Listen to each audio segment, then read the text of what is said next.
আজ আমি তোমাদেরকে সন্ধান দেব কলকাতার খুবই কাছে গ্রাম্য পরিবেশে তারাপীঠের ন্যায় এক তারামায়ের মন্দিরের, যা রয়েছে কিন্তু একদমই গঙ্গার ধারে নিরিবিলি এক শান্ত পরিবেশে, যেখানে এলেই তারা মায়ের দর্শন সাথে অন্যান্য দেবদেবীর দর্শনও তোমরা করতে পারবে। এখানে রয়েছে বিনামূল্যে ভোগ গ্রহণের ব্যবস্থা। এই মন্দিরটিতে তোমরা কিভাবে আসবে, মন্দিরে কটা থেকে কটা পর্যন্ত তোমরা মায়ের দর্শন করতে পারবে, সেই সম্পূর্ণ ডিটেলস জানাবো আজকে এই ভিডিওর মাধ্যমে।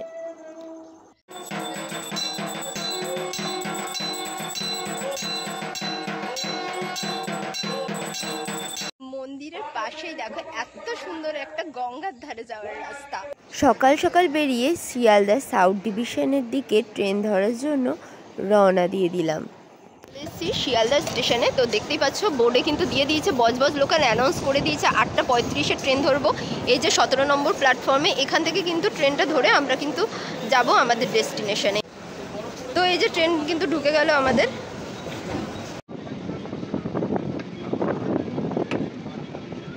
দেখতে পাচ্ছ সবুজ মাঠ, আর এই হলো আকড়া। তো দেখলে আকড়া স্টেশনে কিন্তু 2 নম্বরে নেমে গেলাম। এখন 2 নম্বরের ওই যে ফুটব্রিজ ওভারব্রিজ থেকে গিয়ে আমরা কিন্তু 1 নম্বরের দিকে যাব। 1 নম্বরের দিক থেকে কিন্তু বেরিয়ে গেলাম, বেরিয়ে সামনেই রয়েছে কিন্তু অটো স্ট্যান্ড। এখান থেকে অটো ধরে কিন্তু তোমরা ওই মন্দিরটার সামনাসামনি পৌঁছে যেতে পারবে। তো সামনে দেখতে পাচ্ছ এখানে কিন্তু একটা বাস রয়েছে, যেটা হাওড়া থেকে আসে আকড়া পর্যন্ত। 259 বাসের নম্বর। এটা কিন্তু আকড়া, ডাকঘর, মোল্লার গেট, হাওড়া, খিদিরপুর, কলকাতা, এই সব জায়গাগুলোর উপর থেকে কিন্তু এই বাসগুলো যায়। এই যে দেখতে পাচ্ছ, এই যে দেখে নাও কোন কোন জায়গাগুলো যায়। স্ট্যান্ডটা পার করে ঠিক তার বাঁ দিক বরাবর যে রাস্তাটা গেছে, এই রাস্তাটা বরাবর কিন্তু আমরা চলে যাব ওই সোজা। দিক থেকে এলাম, এখানে একটা ব্যানার দেখতে পাবে, দেখো লেখা রয়েছে অ্যাড্রেস আকড়া শুক্লিপাড়া তিনক পাটির পোল। এখান থেকে এই যে সোজা দেখো কি বাজে রাস্তা, মাটির রাস্তা, এই রাস্তা ধরে কিন্তু আমরা যাচ্ছি এগিয়ে। খুবই বাজে রাস্তা, কিন্তু তোমরা সাবধানে আসবে। তো আমরা কিন্তু চলেই এসেছি প্রায়। তো এই যে দেখতে পাচ্ছ সামনেই মন্ত্র উচ্চারণের শব্দ শুনতে পাচ্ছি। তো চলো গিয়ে তোমাদের দেখাই। এই দেখো খুব সুন্দর কিন্তু একটা তারামা ভবনও তোমরা পেয়ে যাবে। ওইটা ক্রস করে কিন্তু তোমরা এই যে রাস্তা দেখতে পাচ্ছ, এই রাস্তা ধরে কিন্তু যখন তোমরা সামনে যাবে তখন কিন্তু পুরো হচ্ছে এই তারামার যে গেটটা দেখতে পাচ্ছ, ঢোকার গেটটা কিন্তু খুবই সুন্দর লাগছে। তো এই মন্দিরে ঢোকার রাস্তা দিয়ে তো চলো ঢুকি, সামনে কি রয়েছে সেটাও তোমাদের দেখাচ্ছি। আর মন্দিরে কিন্তু পুজো হচ্ছে, পুজোটাও তোমাদের দেখাতে পারবো।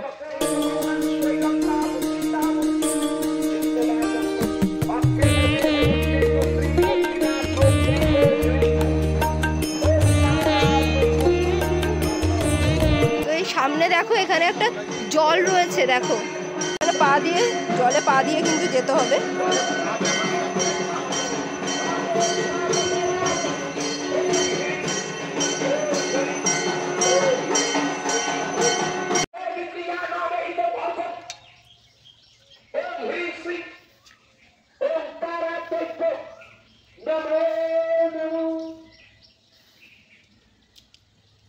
তো এই যে দেখো এখানে কিন্তু 12:30 থেকে 2টোর মধ্যে মায়ের মন্দির প্রাঙ্গণে আসতে হবে, নচেত মায়ের অন্য ভোগ দেওয়া সম্ভব হবে না। যারা কিন্তু ভোগ দিতে চাও তারা কিন্তু অবশ্যই 12টা থেকে 12:30 থেকে 2টোর মধ্যে কিন্তু তোমরা চলে আসবে। এই যে সামনে কিন্তু মন্দির রয়েছে, আর মন্দিরের সাইড দিয়ে দেখো একদম গঙ্গা দেখা যাচ্ছে। আর এই পাশেই কিন্তু এখানে রয়েছে টয়লেটের ব্যবস্থা। মন্দিরের পাশেই দেখো এত সুন্দর একটা গঙ্গার ধারে যাওয়ার রাস্তা। তো চলো গিয়ে দেখাই তোমাদেরকে কাছ থেকে গঙ্গাটা। সিঁড়ি দিয়ে নেমে আসবে, নেমে আসার পরে এই যে দেখো এই রাস্তাটা কিন্তু অনেকটা গঙ্গার ধার অবধি চলে যাচ্ছে। সেটা কিন্তু দেখতে ভীষণ সুন্দর লাগছে। এই দেখো কি সুন্দর একটা রাস্তা, এই ধরে একদম গঙ্গার কাছে পৌঁছে যাব। দেখো কি সুন্দর, একদম গঙ্গার ধারে কিন্তু একদম চলে এলাম। এখান থেকে গঙ্গার ফিলটা আর কি আসছে, দারুণ লাগছে। এই দেখো পাশেই রয়েছে, মানে আরও ঘাট রয়েছে, ওইদিকে একটা ঘাট রয়েছে, ওখানে স্নান করা যায় হয়তো। এখানেও দেখো অনেকটা সিঁড়ি দিয়ে নেমে গেলে এখন জল কম রয়েছে, এখানে কিন্তু স্নানেরও ব্যবস্থা রয়েছে। মন্দিরের ভেতরটা দেখো কত সুন্দর, এখানে পুজো হচ্ছে। আর এই দেখো এই পবিত্র মন্দিরে সকল প্রকার নেশাদ্রব্য কিন্তু কঠোরভাবে নিষিদ্ধ।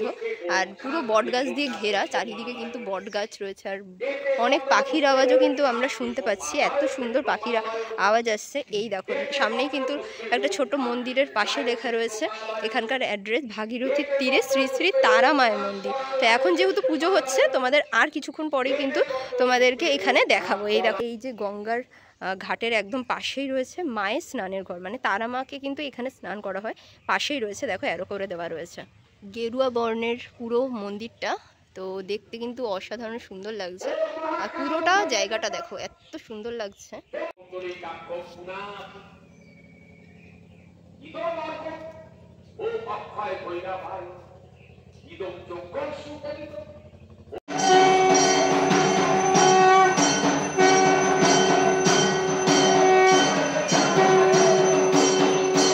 ঢুকেই কিন্তু তোমরা পাশেই দেখতে পারবে একটা শিব মন্দির, বট গাছের একদম নিচেই রয়েছে। আর এই সামনেই দেখতে পাচ্ছ এই হলো মূল মন্দিরটা। মূল মন্দির কিন্তু পুরো গাছ দিয়ে ঘেরা। আর সামনে রয়েছে তারা মায়ের একটি ছবি, আর তাতে কিন্তু একটা জবা ফুল লাগানো রয়েছে। এবার চলো মন্দিরের ভেতরটা ঢুকছি। দেখো মন্দিরের ভেতরটা খুব সুন্দর, কিন্তু ছোট ছোট ঝাড়বাতি দিয়ে কিন্তু তৈরি করা রয়েছে। আর সুন্দর কিন্তু রঙের কারুকার্যও রয়েছে, এখানে পাখাও রয়েছে নাট মন্দিরটায়। দেখো খুবই সুন্দর লাগছে। এই দেখো খুবই সুন্দর। এইখান থেকে কিন্তু উপরে উঠে গেলে মায়ের মন্দির আমরা দেখতে পাবো। মন্দিরের এই পাশেও কিন্তু আরও একটি মন্দির রয়েছে, যেটা হলো বড় বাবার মন্দির। এই যে দেখতে পাচ্ছ সামনে, এই যে এখানেই রয়েছে। এই ঠাকুরেরও কিন্তু এখানে পুজো দেওয়া হয় প্রত্যেক শনিবার করে। তো এই মন্দিরে যদি তোমরা ভোগ গ্রহণ করতে চাও, তো প্রত্যেক পূর্ণিমায় কিন্তু তোমরা দুটোর মধ্যে চলে আসবে। তো দুটোর মধ্যে চলে এলে এখানে কিন্তু মায়ের যে ভোগ, সেই ভোগটা কিন্তু তোমরা এখানে বিনামূল্যে খেতে পারবে। তো সোমবারে এবং শনিবারে যে ভোগটা নিবেদন করা হয়, সেটা কিন্তু রাত 8টার পরে এখানকার যে সমস্ত এখানকার আশেপাশের যে গ্রামবাসীরা রয়েছে, তারা কিন্তু রাত 8টার পরে এই ভোগটা তাদেরকে দেওয়া হয়ে থাকে। আমাদের একদম মন্দিরের চূড়াটায় দেখায়, ওই চূড়াটায় একটা ত্রিশূল লাগানো রয়েছে। ওই ত্রিশূলটা কিন্তু 2013-তে ওখানে যে একটা নারায়ণ চক্র লাগানো রয়েছে দেখতে পাচ্ছ, এই নারায়ণ চক্রটা কিন্তু মায়ের স্নানের দিন, সেদিন গণেশ পুজো ছিল, একা একাই কিন্তু ঈশান কোণের দিকে বেঁকে গেছে, মানে সাইডের দিকে বেঁকে গেছে এই ত্রিশূল এবং চক্র যেটা রয়েছে সেটা। যে মায়ের এই সাইডের দিকে কিন্তু এই যে শনি মন্দির দর্শন করার পর এই পাশেই রয়েছে কিন্তু মায়ের ভোগের ঘর। এই ভোগের ঘরে কিন্তু মায়ের ভোগ রান্না হয়। আর প্রত্যেক পূর্ণিমাতে কিন্তু তোমরা 12টা থেকে 2টোর মধ্যে এলে এখানে কিন্তু মহাপ্রসাদ ভোগের ব্যবস্থা রয়েছে। এই পেছনের দিকে কিন্তু আরও একটি মন্দির রয়েছে, যেটা হলো বজরংবলীর মন্দির। সেটাও কিন্তু তোমাদের দেখিয়ে দিই একবার। এখানেও কিন্তু ঠাকুরকে কিন্তু খুব সুন্দরভাবে পুজো দেওয়া হয়েছে। দেখো এখানেও ভোগ দেওয়া হয়েছে।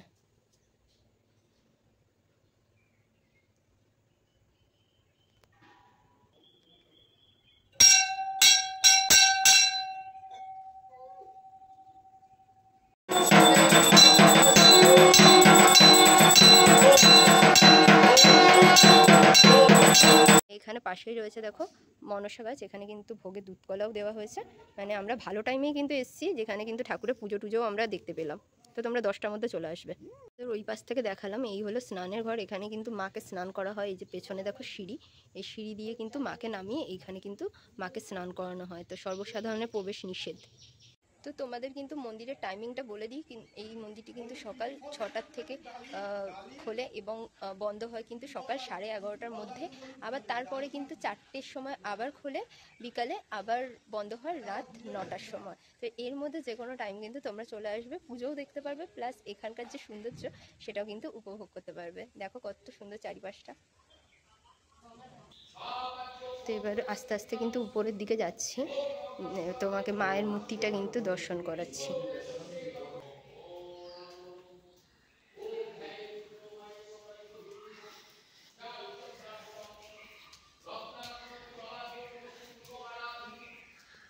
সামনে মন্দির কিন্তু এখন বন্ধ রয়েছে, যেহেতু মাকে ভোগ নিবেদন করা হয়েছে।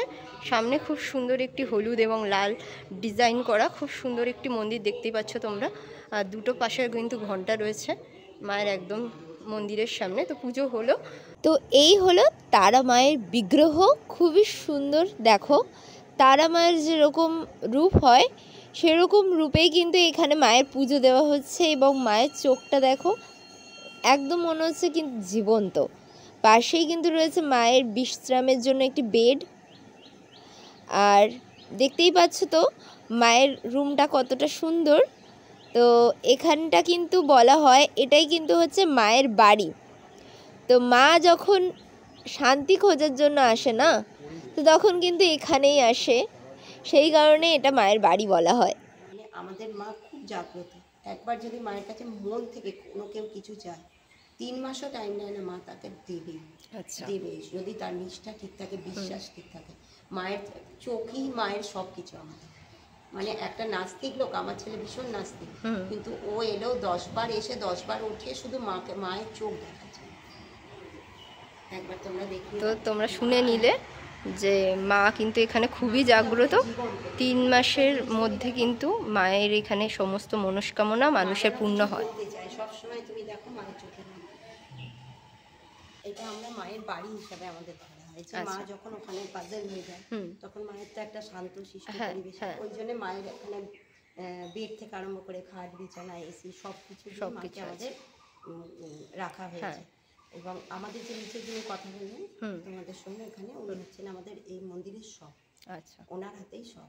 আমাদের এখানে ভোগ দেওয়া হয় পূর্ণিমাতে, অমাবস্যায়, কিন্তু কোনো কুপন নেওয়া হয় না। এখন আমরা চাইছি যে কুপনের ব্যবস্থা, কিন্তু উনি এখনো রাজি হচ্ছেন। আচ্ছা, যতই ভক্ত আসুক আমাদের ফেরানো হয় না। হয়তো কোনো পূর্ণিমাতে পোলাও, 2 রকমের, হয়তো পনির, ফুলকপি, আলুর দম, 2 রকমের তরকারি, খিচুড়ি, কোনো সময় খিচুড়ি 2 রকমের তরকারি, কোনো সময় ভাত, শুক্তো, ডাল, তরকারি, তার সঙ্গে চাটনি, পাঁপড়, পায়েস তো আছে।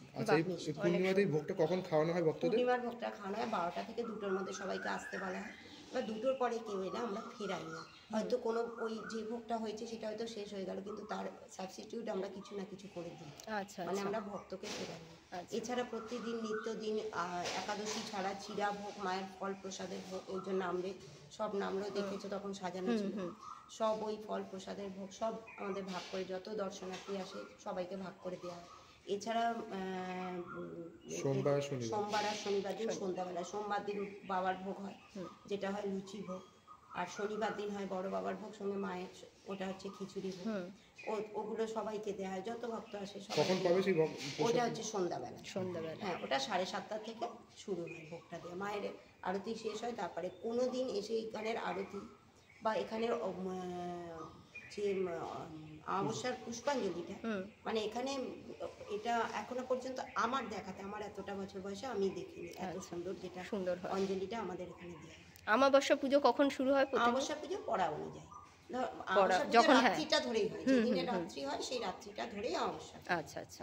এবার যদি ভক্তরা আসে কিভাবে আসবে একটু বলে দিন। ভক্তরা যদি আসে, মোটামুটি শিয়ালদা দিয়ে আসলে, শিয়ালদা থেকে বজবজ লোকাল ধরতে হবে। বজবজ লোকালে আকরা স্টেশনে নেমে ওখানে যে কোনো অটো বা 259 বাস, যে কোনো টোটোকে বলবে যে আমি পোতা শ্মশান তারা মন্দির যাবো। ওটা হচ্ছে ফুটপার, এটা হচ্ছে পোতা শ্মশান তারা মন্দির, বা পুরাতন বাজারে যে তারা মন্দিরটা পোতা শ্মশানে, ওখানে যাবো বললেই নিয়ে চলে আসবে। যদি 259 বা অটোতে আসা হয়, তাহলে ওই মোড়টা, এই যে ব্রিজের মোড়টা, ওখান থেকে হেঁটে আসতে হয়। টোটো এলে টোটালি পুরো চলে আসে, যদি নিয়ে আসে, বুক করে চলে আসে। এছাড়া বাসে করে এলে তারাতলা হয়ে 259 বা হাওড়ায় নেমে হাওড়া থেকে 259 বাস ধরে একদম এক বাসে এখানে এসে নামবে। খুব সুন্দর জায়গা। এছাড়া এখানে স্নানের ব্যবস্থা আছে। ওই স্নানের নিচে 4টে ঘর আছে, যেখানে মেয়েরা পুরো একদম ফ্রিলি ড্রেস চেঞ্জ করতে পারবে, কোনো প্রবলেম নেই। এছাড়া ওই যে ওখানে আছে ল্যাট্রিন, টয়লেট ব্যবস্থা আছে। এছাড়া উপরে ঘর আছে, কেউ যদি পিকনিক করতে চায়, বিয়ে দিতে চায়, পৈতা দিতে চায়, অন্নপ্রাশন দিতে চায়, তার জন্য আমাদের ওটা রেন্টে দেওয়া হয়। আচ্ছা আচ্ছা, পাশের ওই রুমটা। এছাড়া নিরামিষ যদি হয়, তাহলে আমাদের এই মায়ের গর্ভ গিয়ে সব রান্না করে এখানে খাওয়ানো হয়, কিন্তু আমিষ হলে সেটা এই চত্বরে বাইরে ওইখানটায় হবে। আচ্ছা আচ্ছা, বেশিরভাগ মানে নিরামিষ। আমাদের নিরামিষ। আমাদের মা সাত্বিক মাসের মধ্যে পুজো হয়। আমাদের মা মানে নিরামিষ শাসী, তামসিক না, মাছ মাংস আমাদের হয় না, আমাদের সব নিরামিষ। তো তোমাদের কিন্তু দেখিয়ে দিলাম খুব সুন্দর গঙ্গার ধারে একটি তারা মায়ের মন্দির। আর দেখতেই পাচ্ছ একদম শান্তশিষ্ট, নিরিবিলি, আশেপাশটা একদম শান্তশিষ্ট। তো এইখানের কিন্তু মন্দির দেখার পরে আরও একটি মন্দির তোমরা দেখতে পাবে এরই কাছাকাছি। সেটা কিন্তু আমার যে একদম ভিডিওর শেষে এন্ড স্ক্রিনে আসছে, তোমরা কিন্তু সেখান থেকে ক্লিক করে দেখে নিতে পারো সেই মন্দিরটা তোমরা যাবে কিভাবে, বা সেই মন্দির কতক্ষণ খোলা থাকে। তো চলো, দেখা হচ্ছে পরবর্তী ভিডিওতে। ততক্ষণ ভালো থেকো, সুস্থ থেকো। আজকের জন্য টাটা, বাই বাই।